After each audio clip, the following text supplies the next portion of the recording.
Category 4 status as it makes its way across Cuba and through the Bahamas. Here's the system itself. The other thing you can see is that northern movement. That is going to continue. It's the U.S. on deck. The eye now looks like it has started to shift to the west, but then it's going to turn toward the eastern seaboard. All interest from Florida all the way up to the Carolinas need to be on standby. But I want to focus in on some U.S. impacts here because this cone has a lot of people concerned, and for good reason. There is certainly going to be impacts from Matthew from the east coast of Florida all the way up toward at least the Outer Banks of North Carolina. We do know that later this week, tropical storm force winds are going to move in. And if Matthew comes close enough, and it can, we could be looking at hurricane conditions. And it will be a significant threat to the southeast coast of the U.S. You know, the more and more I look at this, the more and more dangerous it looks for me for Florida. This is one of the models keeping that center hugging right along the coastline, which is a bad scenario for storm surge. Let me tell you what, folks, this is one you have to watch. Stay cool. This is a Thor News presentation. Thor News presents. If you are in Florida or anywhere along the East Coast, you better be paying attention. Good afternoon, ladies and gentlemen. Welcome to the continuing Thor News coverage of Hurricane Matthew. I've been covering the storm since September 27th, and I gotta say, alert, alert, danger, danger. This storm is scary, getting scarier. Let's meet our players. That right there is Hurricane Matthew, a giant Category 4 hurricane that is definitely headed to Florida and the East Coast. Matthew is traveling super slow, 3 to 5 miles an hour, which means its 140 mile per hour winds are affecting the areas that it's crossing greatly for extended periods of time. Here is Invest 98, which may develop into a tropical storm hurricane and could also the upper East Coast in the future. And I'm a bit under the weather. I got an earache, throat ache, toothache, a mind ache, full body ache. And when I woke up, this thing had totally developed and I don't even know what the hell it is. And as I've been pulling my expert reports from the professional weathercasters and forecasters, nobody's mentioned it yet. But considering it's in the Atlantic and it's bigger than Matthew and Invest 98 combined, we should definitely add it to our areas of concern to watch. The overall weather situation in the Atlantic seems to be bad, getting worse. I would say it's deteriorating, but that sounds too pessimistic of a word. Maybe accurate, I just don't use it. If you are in Florida or anywhere along the East Coast, you better be paying attention.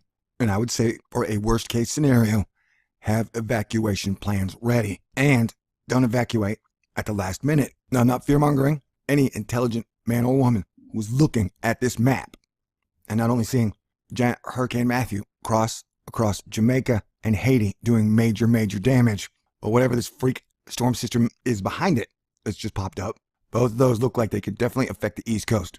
And at this point, all professional supercomputer model forecasts of Hurricane Matthew have been complete garbage, with 90% of them up to like today saying there's almost no chance it would make landfall on Florida or the East Coast. By the way, when you look at this, that is European. GFS, they are aligned, baby. All eyes are intense Hurricane Matthew. 18 inches of additional rain possible over the Bahamas, not to mention the storm surge that could be 10 to 15 feet. You're looking at incredible footage from the International Space Center of Hurricane Matthew. Look at that eye. Whenever you see an eye that is that small and that defined, yeah, that's a major hurricane, Category 4. So recap, Hurricane Matthew is big, getting bigger, and weird, getting weirder with each passing minute. It is almost sure to make landfall on either Florida and or the East Coast USA. Head up the East Coast, and this is while Florida is already getting some rain, unrelated to Matthew. And when Hurricane Matthew comes, he will bring strong winds, heavy rains, and possible major damaging storm surge. And storm surge is where the ocean pushes up on the land. As I said, I'm a bit under the weather now. I will be doing what I can to bring you the best coverage of this storm possible. And somewhere between 5 and 8 your time, I will have another video out on Matthew, where I've made one of my awesome editing compilations of all the professional weather forecasters and meteorologists around. I don't know if you know this. I am probably one of the best editors on YouTube. Okay, so everybody stay cool.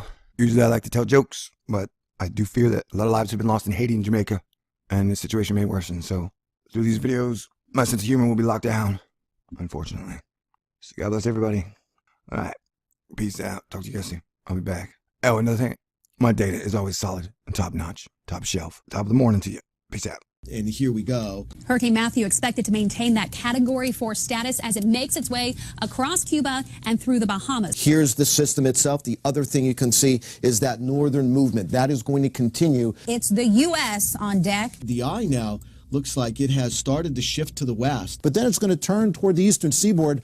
All interest from Florida all the way up to the Carolinas need to be on standby. But I want to focus in on some U.S. impacts here because this cone has a lot of people concerned, and for good reason. There is certainly going to be impacts from Matthew from the east coast of Florida all the way up toward at least